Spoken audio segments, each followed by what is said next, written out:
चाहत, चाहत, मेरी आवाज क्यों नहीं सुन रही हो तुम? मैं तुम्हें बुला रही हूं ना। चाहत, चाहत। ये किसी आवाज है?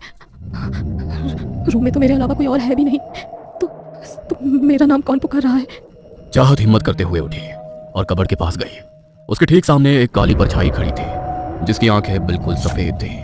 उसे देखकर चाहत के पैर वहीं जम गए और वो परछाई भयानक तरीके से मुस्कुराते हुए उसके शरीर के आर पार होकर खिड़की की तरफ भागी और वहां से नीचे कूद गई। ये देखकर चाहत डर के मारे पसीने से भीग गई और वहीं पर बेहोश होकर गिर पड़ी। चाहत, चाहत उठो ना। क्या हो गया तुम्हें? तुम इस तरह जमीन पर क्यों सो रही हो? लावण्या की आवाज से चाहत की आंखें खुली। उसने जब लावण्या को अपने सामने देखा तो एकदम से हड़बड़ा उठी और तुरंत उसने अपना सर पकड़ लिया। चाहत, क्या हो गया तुम्हें? तुम बेहोश हो गई थी क्या? देखो, मुझे तुम्हारी हालत बिल्कुल भी ठीक नहीं लग रही। मेरी मानो तो तुम कुछ टाइम के लिए अपने घर चली जाओ। घर पर तुम्हारी ठीक से देखभाल होगी तो तुम जल्दी ठीक हो जाओगी। नहीं लावण्या, हम अभी चाहत को यहाँ से नहीं भेज सकते। 3 महीने बाद एग्जाम्स हैं और कुछ दिन बाद तुम लोगों के प्रैक्टिकल्स शुरू हो जाएंगे। तुम एक काम करो लावण्या, तुम चाहत के साथ उसके कमरे में ही रह लो। हम तुम्हारा रूम चेंज कर देते हैं। ठीक है मिस। लावण्या को चाहत के साथ उसके रूम में शिफ्ट कर दिया गया। 2-3 दिन तो सब कुछ नॉर्मल रहा, मगर 2-3 दिन के बाद जब लेक्चर के बाद वो दोनों हॉस्टल आई तो चाहत कपड़े चेंज किए बिना ही बिस्तर पर जाकर चादर ओढ़कर लेट गई। अरे चाहत, अपने कपड़े तो चेंज कर लेती तुम। आते ही बिस्तर में लेट गई। मुझे बहुत ज्यादा ठंड लग रही है लावण्या। ऐसा लग रहा है जैसे किसी ने बर्फ से भरे कमरे में बंद कर दिया हो मुझे। ओह माय गॉड, कल कहा था मैंने कि घर भेज दे तुम्हें, लेकिन मिस मार्था को तो पढ़ाई से ज्यादा इंपॉर्टेंट कुछ दिखाई ही नहीं देता। तुम रुको, मैं तुम्हारे लिए मेडिसिन लेकर आती हूँ। लावण्या स्टाफ रूम में चाहत के लिए दवाई लेने गई। थोड़ी देर बाद वो वापस रूम में आई तो उसने देखा कि चाहत रूम में है ही नहीं। अरे, ये चाहत कहाँ पर चली गई? अभी तो इसे इतनी ज्यादा ठंड लग रही थी कि ये चादर ओढ़कर भी बुरी तरह कांप रही थी और अब 2 मिनट में कहाँ गायब हो गई? तभी लावण्या को पानी बहने की आवाज आई। उसने जाकर बाथरूम का दरवाजा खटखटाया मगर अंदर से उसे कोई जवाब नहीं मिला।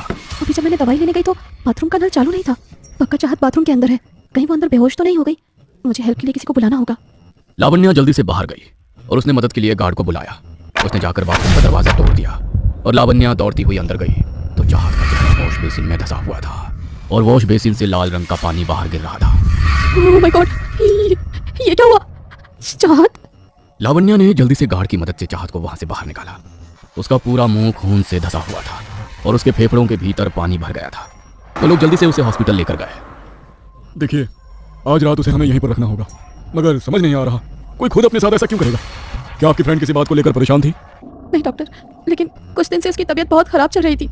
उसने बहुत सारे डॉक्टर से चेक भी कराया, लेकिन किसी को भी उसकी बीमारी पकड़ में नहीं आई। शायद इनकी मानसिक हालत कुछ ठीक नहीं है। मेरा कहने का मतलब है कि कभी कभी इंसान इतनी ज़्यादा स्ट्रेस ले लेता है जिस वजह से उसकी हेल्थ पर बहुत असर पड़ता है। खैर, एक बार उनकी तबीयत ठीक हो जाए फिर मैं हमारे साइकियाट्रिस्ट के साथ उनकी अपॉइंटमेंट बुक करवा दूंगा। ठीक है डॉक्टर, लेकिन क्या मैं हॉस्टल वापस जाने से पहले एक बार चाहत को देख सकती हूँ? मुझे उसकी बहुत चिंता हो रही है। ठीक है, लेकिन वो सो रही है, उसे नींद से मत जगाना।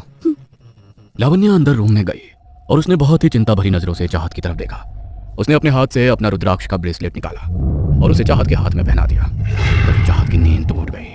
अरे लावण्या, तुम मैं कहाँ पर हूँ? तुम्हारी तबीयत ज़रा ख़राब हो गई थी, इसीलिए तुम्हें हॉस्पिटल में एडमिट किया है। तुम मेरी बात ध्यान से सुनो चाहत, मुझे तुम्हारी बहुत चिंता है, इसीलिए मैंने अपना ये रुद्राक्ष का ब्रेसलेट तुम्हारे हाथ में पहनाया है। चाहे कुछ भी हो जाए, बस तुम इसे उतारना मत। तुम कुछ छुपा रही हो क्या मुझसे? मैं जानती हूँ कुछ ना कुछ गलत ज़रूर हो रहा है। मैं तुमसे कुछ छुपा नहीं रही, लेकिन बहुत कुछ जानना चाहती हूँ। लेकिन जब तक मैं सब जान नहीं लेती तब तक तुम इस ब्रेसलेट को खुद से दूर मत करना। ये तुम्हारी रक्षा करेगा। तुम आराम करो, मैं ज़्यादा देर यहाँ पर नहीं रुक सकती, मुझे जाना होगा। लावण्या रात को वहां नहीं रुक सकती थी, इसलिए वो वापस हॉस्टल आ गई। चाहत के साथ दिन में जो भी हुआ वो सोच सोच कर लावण्या को नींद नहीं आ रही थी। उसने अपने फ़ोन में थोड़ा रिलैक्सिंग म्यूजिक चलाया तो कुछ देर में उसकी आँख लग गई। उसकी आँख लगे अभी कुछ ही देर बीती थी, तभी उसके कानों में पानी टपकने की आवाज़ पड़ी। रात की शांति में वो आवाज़ इतनी साफ सुनाई दे रही थी कि लावण्या की नींद खुल गई। अरे यार, इतनी मुश्किल से तो नींद आई थी। इतनी रात को कौन नहा रहा है? कोई ठीक से सोने भी नहीं देता। कुछ देर के लिए पानी बहने की वो आवाज़ रुक गई, मगर लावण्या जैसे ही फिर से सोने के लिए बिस्तर पर लेटी तो वो आवाज़ अचानक बहुत तेज हो गई। इससे पहले कि लावण्या इस बार अपनी आंखें खोलकर कुछ देखती, उसका दम घुटने लगा जैसे वो गहरे पानी के बीच फंस गई। उसने अपनी आंखें खोली तो वो पूरा कमरा गहरे पानी से भरा था। उसका शरीर इतना भारी हो गया कि वो अपने शरीर को हिला भी नहीं पा रही थी। तभी उसकी नजरें सामने अलमारी की तरफ पड़ी तो उसे एक काली परछाई दिखाई दी जिसकी आंखें बिल्कुल सफ़ेद थीं। वो वहां से भागने के लिए अपने हाथ पैरों को चलाने की कोशिश कर रही थी, मगर उसका शरीर उसका साथ ही नहीं दे रहा था। तभी वो परछाई सीधा उसके ऊपर झपट पड़ी और उसने उसकी गर्दन को अपने हाथों से बुरी तरह जकड़ लिया तभी हॉस्टल की घड़ी का पेंडुलम बजा और लावण्या हड़बड़ाते हुए उठी तो कमरा बिल्कुल सामान्य था। ना तो वो पानी से भरा था, ना ही वहां पर कोई परछाई थी। हे भगवान, कैसा सपना था ये, इतना भयानक सपना। लेकिन पता नहीं ऐसा क्यों लग रहा है कि ये सिर्फ कोई सपना नहीं है। ये रूम ठीक नहीं है। कल कुछ भी करके मैं मिस मार्था को बोलकर ये रूम चेंज करा लूंगी और चाहत को भी यहाँ पर नहीं रहने दूंगी। लावण्या इस हद तक घबरा गई थी कि उसका पूरा शरीर पसीने से भीग गया था और उसे बुरी तरह गर्मी लग रही थी। इसलिए वो अपना फेस वॉश करने के लिए बाथरूम में गई।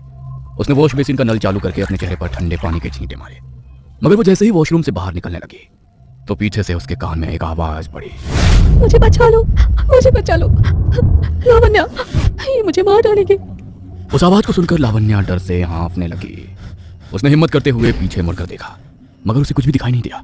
लेकिन जैसे ही उसने अपनी पलकें झपकाई तो सामने शीशे में उसे वही परछाई दिखाई दी, मगर धीरे धीरे वो एक लड़की का रूप लेने लगी जिसका चेहरा जगह जगह से कटा हुआ था, कपड़े पूरी तरह खून से सने हुए थे और शरीर पर जिंदा कीड़े रेंग रहे थे।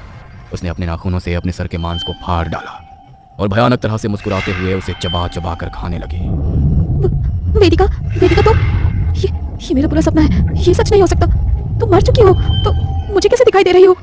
हॉस्टल का रूम नंबर 713 जिसमें वेदिका रहती थी बहुत ही खुशमिजाज लड़की थी, लेकिन एक दिन उसने अपने रूम में अपनी जान दे दी। किसी को कभी उसके मरने का कारण समझ नहीं आया और ना ही वो किसी के लिए कोई नोट छोड़कर गई। पुलिस ने भी इन्वेस्टिगेट किया, लेकिन उन्हें भी उसके मरने का कोई कारण नहीं मिला। कुछ महीने के लिए तो उस रूम को लॉक कर दिया गया, लेकिन जब रूम्स की शॉर्टेज हुई तो मिस मार्था ने वो रूम खोल दिया। वेदिका की भयानक आत्मा को लावण्या शीशे में देख रही थी। तभी वेदिका की आत्मा उसके ऊपर झपटी। लावण्या को एक जोरदार झटका लगा। उसकी आंखें सुर्ख लाल हो गई और वो रूम से निकलकर कॉरिडोर के रास्ते नीचे की तरफ जाने लगे। उसने नीचे पहुंचकर एक कमरे का दरवाजा खटखटाया।